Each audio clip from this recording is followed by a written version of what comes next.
You're tuning into Black and White Sports on YouTube. The no-holds-barred truth on sports. The main event starts now. I'm back. Rodrance for our Black and White Sports. Well, it looks like ESPN, the Marxist ESPN of China, the worldwide leader in woke, looks like they are about to finally land their A-lister from Monday Night Football again. One of the goals of ESPN is to actually move Monday Night Football back to ABC and put it on network television where it all began. And the main reason for that is simply higher ratings. Anytime you don't have a cable network involved or a pay system involved, regardless of streaming or anything else, the goal is always to draw more eyes. And point of fact, Monday Night Football has been down ever since they left free television.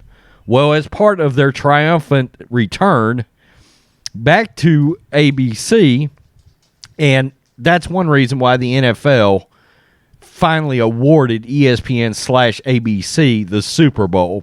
So that will be happening. Well, now it seems like they are getting their guy. Troy Aikman looks like he's leaving Fox for ESPN, not Amazon, okay? And there is a tie-in that brings the Rams coach into this all of a sudden, too. That just came out this morning, so we'll get to both stories. Wow, this is a big deal. A lot of people, I was looking in the comments at PFT, I'm surprised how many people don't like Troy Aikman. I like Troy Aikman. I like Tony Romo. They were like, oh, he's the worst ever. I'm like, Chris Collinsworth, anybody? I mean, you know. Oh, well, Al, I believe it. Mitch Trubisky may be the second coming of Joe Namath. Thanks, Chris Collinsworth. The landscape of the NFL is in for a major shakeup. Andrew Marchand of the New York Post reports that Troy Aikman, who has worked at Fox for 2 decades, is on the verge of jumping not to Amazon, the company with which he's been linked for months, but to ESPN for Monday Night Football. Marchand adds that the deal is not yet done, but it's expected to be finalized. It's also expected, per Marchand, to be comparable to the $18 million annual salary that Tony Romo gets from CBS, if not more. That means that Brian Griese and Louis Riddick will exit Monday Night Football in the booth. Play-by-play announcer Steve Levy also likely will be reassigned. I actually got to be honest with you. I actually think the three of them aren't too bad. A lot of people don't like them. Steve Levy and Brian Griese were the ESPN XFL lead analyst, and they were good. The next question becomes, who will Aikman partner with? Al Michaels is reportedly wanted Aikman at Amazon. Would Michaels go to ESPN instead? That would be interesting. Would Fox allow Joe Buck to exit the company to continue his long-standing partnership with Aikman? Again, Marchand reports the deal isn't done. Even so, it's already going to send shockwaves through NFL broadcasting in more ways than one. Well, here we go. With Troy Aikman choosing ESPN, will Amazon target Sean McVay? The unexpected decision of Troy Aikman to choose ESPN over Amazon will create plenty of questions. Here's a fairly obvious one. Where does Amazon go now? You got to understand, Amazon is willing to spend up, even in ways that the regular broadcast networks aren't, because Amazon is trying to pull the most eyes possible for Thursday Night Football and get people over to streaming. Okay, they're supposed to be putting together this monster pregame show, and they're trying to bring in all kinds of former NFL players for that.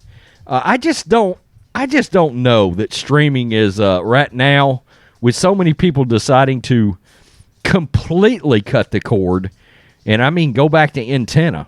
I mean that's a thing right now.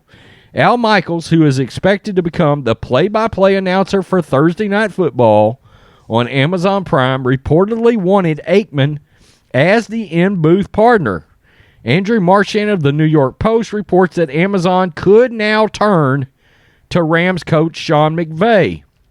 Previously, Marchand reported that ESPN would be interested in McVay if McVay were to leave the Rams. However, McVay wouldn't be interested in leaving the Rams for the mere possibility of a network gig.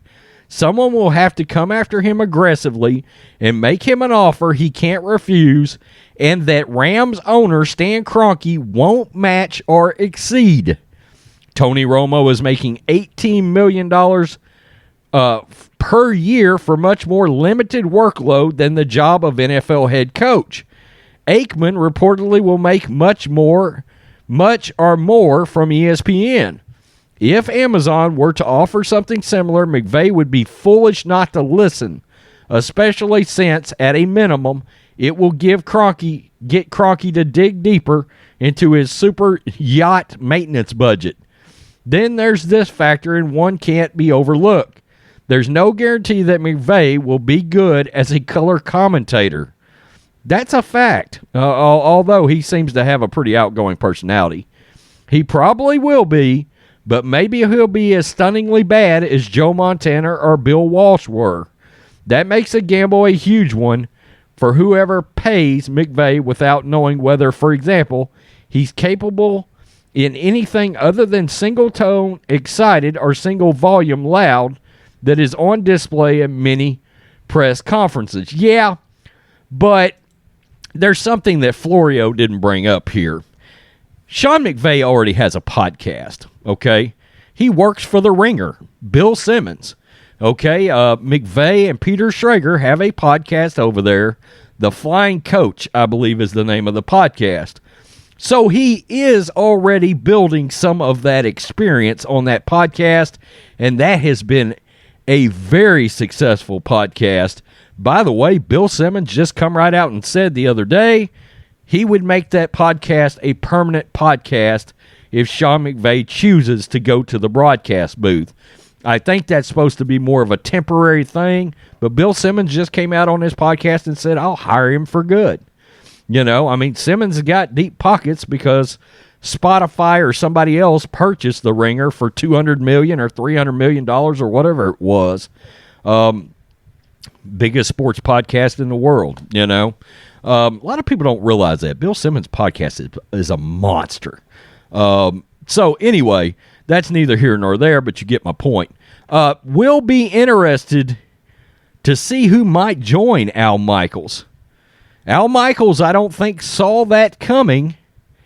And if Amazon hasn't inked Al Michaels, would Al Michaels go back to where he started, which was ABC? You know, do you believe in miracles and all that? Would he join Aikman? Joe Buck. Would Joe Buck leave Fox? And what nobody is talking about here is, what does Fox do? Some believes this is why Fox, or somebody, we don't know for sure who it was, but John Lynch, the general manager of the 49ers, was talking to somebody, a network. He was, about leaving the Niners and going back to the booth, because people forget John Lynch was on the number 2 Fox team. Okay, these broadcast teams are all lined up based on popularity, and that's how they're allotted the biggest games. Okay, in other words, Aikman and Buck were getting the game of the week, and then Lynch and whoever they had him with, maybe Kevin Burkhardt, got the second biggest game of the week. Okay, so, and I understand a lot of people, I mean, nobody's tuning in just for these broadcast teams. Well, unless it was, let's be honest, you know, Pat Summerall and John Madden would get me to tune in to the Lions and the Jaguars, okay? They just would. I'd probably end up watching it anyway if I'm being truthful. But you get my point. Rest in peace, John Madden. So, tell me what you think. Do you think Aikman's worth it? Is Aikman better than Romo? Both of them are certainly better than Chris Collinsworth, right? Right? Am I right? Well, Al, peace. I'm out. Till next time. Thanks for watching the show. Be sure to like, comment, and subscribe. Be sure to tune in next time on Black and White Sports.